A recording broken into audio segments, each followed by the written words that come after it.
সবাইকে বড়দিনের একটা নতুন ভিডিওতে স্বাগত জানাই। তো বন্ধুরা আজকে কিন্তু ফাইনালি 25শে ডিসেম্বর আর পিকনিক উপলক্ষে কিন্তু শালবনির যে সাইডে একটা জায়গা রয়েছে লালগড় বলে এই সাইডে, তো গোয়ালতোড়ে যে কম্পিটিশনটা আজকে কিন্তু ফাইনাল তার কম্পিটিশন পাওয়ার মিউজিক ভার্সাস কিন্তু পাপ্পু মিউজিক। তো পাপ্পু মিউজিক কিন্তু রানিং করা শুরু করে দিয়েছে, পাওয়ারের দিকে এগিয়ে আসছে আর পাওয়ার মিউজিক কিন্তু এখনও সেইখানে দাঁড়িয়ে রয়েছে। তো দু লোক কিন্তু একটু পরেই রানিং করে এগিয়ে যাবে কম্পিটিশন করার উদ্দেশ্যে। তো এখন বর্তমানে দুটো সেটার মধ্যে কার প্রেশার বেশি হচ্ছে অবশ্যই আপনারা কমেন্ট করে বলুন। আর যখন কম্পিটিশন হবে অবশ্যই ভিডিও আসবে, তো আপডেট তো আসছে। তো চ্যানেলটায় অবশ্যই নতুন হলে আপনারা সাবস্ক্রাইব করে পাশে থাকবেন। তো চলো বন্ধুরা কন্টিনিউ ভিডিওটা দেখতে থাকো। আর দেখতে পাচ্ছ এই দিক থেকে পাপ্পু আসছে আর আমার পেছনে রয়েছে কিন্তু পাওয়ার মিউজিক। তো পাওয়ার মিউজিকের একটা নতুন সেটআপও টেস্টিং চলছে বিবি ক্যাবিনেটের। আর এই সাইডেই কিন্তু এখনও পাওয়ারের দুটো সেটআপ রয়েছে। তো অনেকগুলো জায়গায় কিন্তু আমাদের পূর্ব মেদিনীপুর সাইডেও কিন্তু কম্পিটিশান চলছে। তো অন্য ইউটিউব চ্যানেলের মাধ্যমে আপনারা অবশ্যই দেখে নেবেন। তো কন্টিনিউ ভিডিওটা দেখতে থাকুন। বন্ধুরা দেখতে পাচ্ছ কিন্তু পাপ্পু মিউজিক কিন্তু এগিয়ে আসছে পাওয়ারের দিকে, দেখতে পাচ্ছ। আর এই যে রাস্তা, তো রাস্তাটা একটু খারাপ রয়েছে তার জন্য কিন্তু এখানে দাঁড়িয়ে আছে। তো এই যে রাস্তাটা, এই রাস্তাটা কিন্তু এগোচ্ছে ধীরে ধীরে করে। আর রাস্তাটা কিন্তু পুরো ঘন জঙ্গলে কিন্তু ভর্তি রয়েছে একদম।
তো পাপ্পুর কিন্তু এখন ড্যান্সের হামিং গান চলছে আর এরপরে যাবো কিন্তু পাওয়ার মিউজিকের কাছে।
এটাকে কিন্তু পাপ্পু মিউজিকের ডিজি আর এই রাস্তাটা থেকে কিন্তু এসেছে। তো সুপার জঙ্গল লেখা রয়েছে। তো বন্ধুরা চলো পাওয়ার মিউজিকের কাছে যাওয়া যাক কেমন বাজাচ্ছে। তো দু লোকের কিন্তু হাড্ডাহাড্ডি কম্পিটিশন শুরু হবে আর ঘন্টাকের মধ্যে। তো চলো।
বন্ধুরা কিন্তু আবারও কিন্তু ডিজি প্রবলেম করছে। তো দেখতে পাচ্ছ যখনই পাওয়ারে কিন্তু প্রেসার পড়ছে বাড়ছে।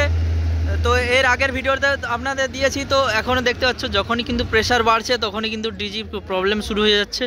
তো দেখতে পাচ্ছ একদম কিন্তু ধোঁয়া বের করে যাচ্ছে। তো ডিজি সম্ভবত এবার চেঞ্জ হবে। ডিজি আসছে নাকি আবার? 2 ঘন্টা টাইম বলছে। ডিজি না পাল্টানো লোড করবে। আচ্ছা, লোড দিতে পারছে না, তো ডিজি প্রবলেম চলছে বন্ধুরা। তো দর্শকের ভিড় দেখতে পাচ্ছ। তো আর কিছু সময়ের মধ্যেই কিন্তু রানিং শুরু করে দেবে। দুটো সেটআপ কিন্তু এগিয়ে যাবে কম্পিটিশনের মাধ্যমে। তোমাদের ভিডিও দিতে থাকবো। আর বন্ধুরা তো তোমরা চ্যানেলটাকে ফলো রাখো, কারণ নোটিফিকেশান কিন্তু হয়তো অনেকের কাছে পৌঁছচ্ছে না। তো চ্যানেলটা ফলো রাখো, তো অবশ্যই ভিডিও পেয়ে যাবে। তো ওখানে কিন্তু প্রবলেম হয়েছে আবার। তো এর আগের ভিডিওতেও দিয়েছি, হয়তো তোমরা হয়তো বুঝতে পারছো না। তো দেখতে পাচ্ছ আবার কিন্তু একই সেম প্রবলেম। তো ডিজি আনতে গিয়েছে, আবার চলে আসবে।